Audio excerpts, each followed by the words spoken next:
everybody. Thanks for joining us today. Today, I thought I would talk about homeschooling.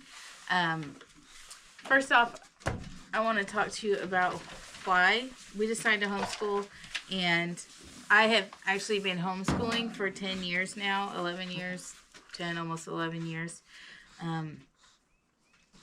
We wanted our children to be grounded in their faith. We are Christians. And we just wanted them to have good character and Christian-based morals and things that we thought were really important. And we also wanted them to get a solid education too. And I do know a lot of the public schools are kind of overrun with students, and teachers don't have a lot of time to really focus on the students. So this really helps us to be able to focus on kids that need help in certain subjects, things like that, certain areas. And also, it's really important that we're close as a family. And so spending all our time together through getting through school, playtime, work time, we do it all together. So they're with us all the time. And I'll talk to you about socializing later. I get that a lot as a homeschool mom. A lot of people are like, oh, well, your kids will have no social life. Well, they do, and they're very good at socializing. We'll talk about that later. First, I want to talk about the different types of curriculum that I've tried. I first started off with Rod and Staff, which is actually what I'm using now. It's, I believe, Mennonites put it out, and it's not so much that we're trying to be Mennonite, but their curriculum is very affordable. I really like that my kids get to read books and work through books rather than just being on a computer all day. I think that's just really important and practical. So I really do like it. I really believe it prepares them for things in life. And the way they learn is very practical. I found it difficult to teach the English at first, and we pushed through it, and I'm glad that we did, because later on we tried switching to some other curriculum, and it turned out that the English in Rod and Staff really prepared them, and they were able to just breeze through the English in the other curriculums like it was nothing. So the English is very challenging, but I think it really prepares them. It has spelling, it has all the main subjects, and you can get electives, and like they have art and music. They have all kinds of other stuff they can do as well that you can get. So, for instance, as far as the cost, I have lots of homeschool moms that are friends. I say lots, I have a few. I don't get out much, but anyways, a lot of them use Abeka, but they also have to really finance it, you know, plan ahead, using all their tax return to put all of their kids through Abeka. From what I understand, it's fairly expensive. You're talking, I think they said $2,000 or $3,000 a year. I should have looked that up, at least. And then, you know, Mom, it's not recording. Private school. Yeah, it is. It's okay. It's okay. So, I know private school is real expensive. We live in Arkansas, so our governor, Sarah Huckabee Sanders, is passing things to help people be able to send their kids to private school and homeschool and stuff like that. But one thing I do like about Rod and Staff, it's very affordable. I looked it up just to give you guys an idea. So a basic set for like 1st grade, 5th grade, 8th grade, some of that stuff, which is their books that they need, their books, their reading books, any workbooks that they need. The basic set runs around $300 depending. So it's okay. So it can run 300 to 350-ish. So if you average it out, say it's 350 per student. I have 5 children, so that would be 700, 1,400. So that'd be $1,750 for all 5 of my children for a whole year of education, which is really good. So, and that's for the basic set. Now you can get the complete set with like the teacher's manuals for between 400 to 450. It averages out closer to like 400 per student. So 400 times 5 kids, that's $2,000 for 5 kids for curriculum. And what's great about it is you can pass it on. So as the kids mature and grow and go into other stages and other grades, you can just buy the workbooks because these books are good to go. So honestly, you don't have to spend that much every year. Once you have the main books and the kids are moving on, then you're only looking at spending $50-$75 a year per student. So it's really, I would say, for the education they get and the price is the most affordable, and I really like it. It does only go up to 10th grade, so you might have to do a different curriculum for the last 2 years, or I know like our local colleges, if your kids are still at high school level or still attending high school, whether it's homeschool or public school, they can take college classes for free. So that just gets them a jump start if your kids are going to college. So, and I have friends that do that as well. Another curriculum I've tried is Monarch, and it's by Alpha and Omega Press. And you can get 5 subjects, which is your basic, what is that? Math, language arts, science, Bible, and geography. So those 5 subjects, for one student, it's like $400. But if you have multiple students, like I kept him in Rod and Staff a couple years ago and then put the other kids in Monarch. So for 4 students, it only cost me $1,000 for the school year. And then they run a discount and I got 20% off. So it only cost me $800 for 4 students for a whole year for the 5 subjects. And then if you want to add on electives, it's $10 a year for electives. So I think I'm reading that right. Or was it $10 a month? Maybe it's $100 a year for the extras. But anyways, I've got books for that. We teach our own kids how to manage money and accounting, and so anyways, and our kids get to work and earn money, and which helps them prepare for, when they get grown and they want to leave me, which I hope never happens, but I don't know, maybe I'll change my mind later. So anyways, so Monarch is really affordable if you've got a lot of kids like we do. So like I said, it was $800 for a whole year for the 5 core subjects in Monarch. Once I had the discount, so I mean $200 per student per year.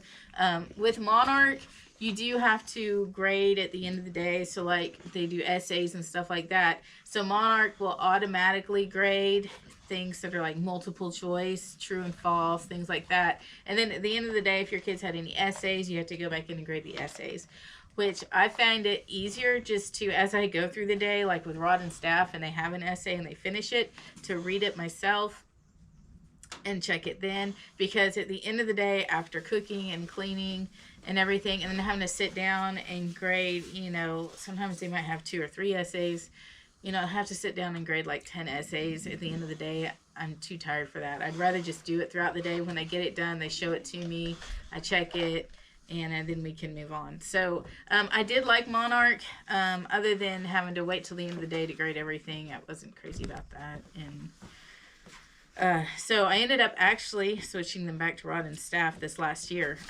But in between that, there is a local school district that does distance learning, and you can enroll them, and you can put them in an online schooling for free. You can put them in virtual school for free, or you can continue with your own curriculum. For my oldest daughter, I hadn't bought the curriculum yet for her, so I'm like, I was like, you've only got 2 or 3 years of school left. We'll put you in what's called Apex. So it is supposed to be do it at your own pace school thing, and she could get caught up, or she could get way ahead, or whatever she needs to do, because she does work as well. She has a part-time job, and so it would be more flexible for her to do school when she wanted to. But I got in there, and I didn't like what they were teaching. She spent several days of homework learning about bias and what words to use when you're writing stories and poems, words that, people might find offensive. Apparently the word death is offensive. I think if there's a certain feeling you're trying to portray or whatever, I don't understand how that could be offensive, if that's what you're talking about. But and of course there's the gender bias stuff, racial bias and religious and all that. They want you to make sure you leave out of your writings, and I can understand that you don't want to say things to offend people, but to spend half of a semester learning about it, I thought was a waste of time. And that's not the goals that I have for my children. It may work for someone else. And she's in 10th grade, and I think the last reading she has had before I took her out was Dr. Seuss, and I just feel like that's way below her level. She can actually read college level pretty easy, so I thought that it was really a waste of time. I don't like the Apex. I know it's free and you can save money, but money's not the main goal here. The main goal is educating our children, giving them a good study foundation and good morals, good character, and a great education. So we took her out of Apex. I've got all my kids back on Rod and Staff. The younger kids were already back on it. I like Rod and Staff. So I'm going to stick with Rod and Staff. As my kids get older and get into 11th and 12th grade, I'll get some other books just to kind of fill in that gap and maybe let them go ahead and start some college. And anyway, so that's what I wanted to tell you about. So that gives you a comparison between the curriculums I know personally that I've used, Rod and Staff, Monarch, and Apex. I would just go with Rod and Staff. It's really affordable, and I like doing the books.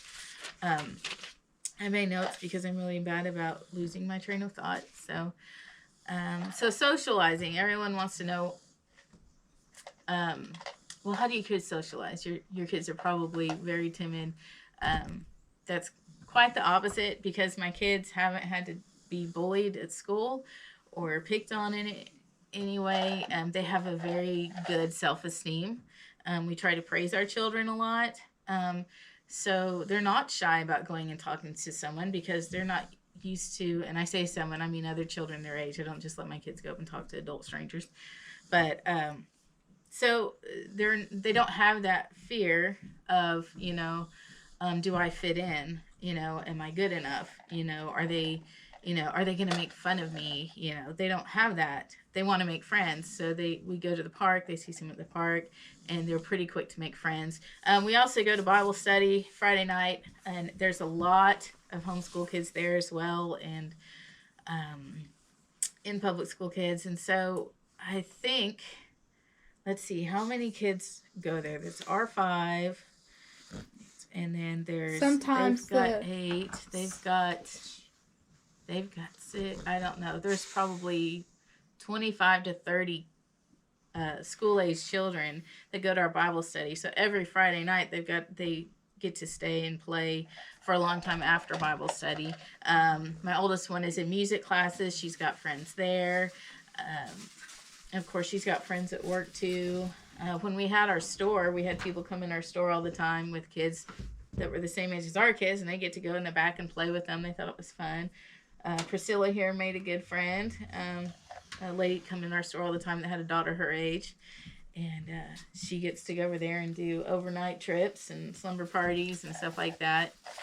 So anyway, so my kids can socialize. They socialize well. People are always impressed everywhere I go about how polite they are and friendly they are and talkative they are. And so that's not really been an issue. I feel my children are getting a good, solid education, especially after seeing the Apex program, and because that's public school approved. I was really disappointed in that. So I feel like, at least compared to Apex, I don't know how virtual school is. I feel like my children are getting a great education. They're very intelligent. I get compliments all the time about how smart they are. And of course, family time. We get lots of family time. Because we get to be together. So anyways, if you've got any questions or comments, feel free to ask.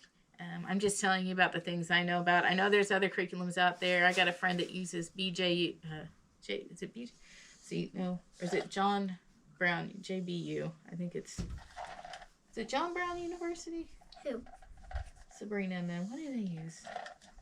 Is it BJ? I want to say it's Bob Jones. Is it Bob Jones? Anyways, BJU. And she really likes it, but she has to spend a lot of money on it. And I just, I don't see where that's necessary. I really like Rod and Staff. It does great for my kids. And anyways, so there are other curriculums out there. Be careful. You can spend thousands and thousands and thousands of dollars just trying to get your kids the perfect curriculum. Just remember to be flexible on it. There is some free stuff out there that you can use to kind of supplement. If your kid's not quite grasping it, you can supplement with other things. There's some free programs and stuff out there. As far as, I can't remember the name of that. It's like a free, you can type in free online homeschool, and it'll bring up this program where they have worksheets and stuff and online games and stuff that your kids can play, which is, it's a nice little supplementation thing. But anyway, so for what it's worth, that's my opinion. Might not be worth much to anybody, but I don't want to drag this out too much longer. So please like and subscribe to our channel. We'll be posting more videos. It's morel mushroom season, so we plan on hunting some morel soon.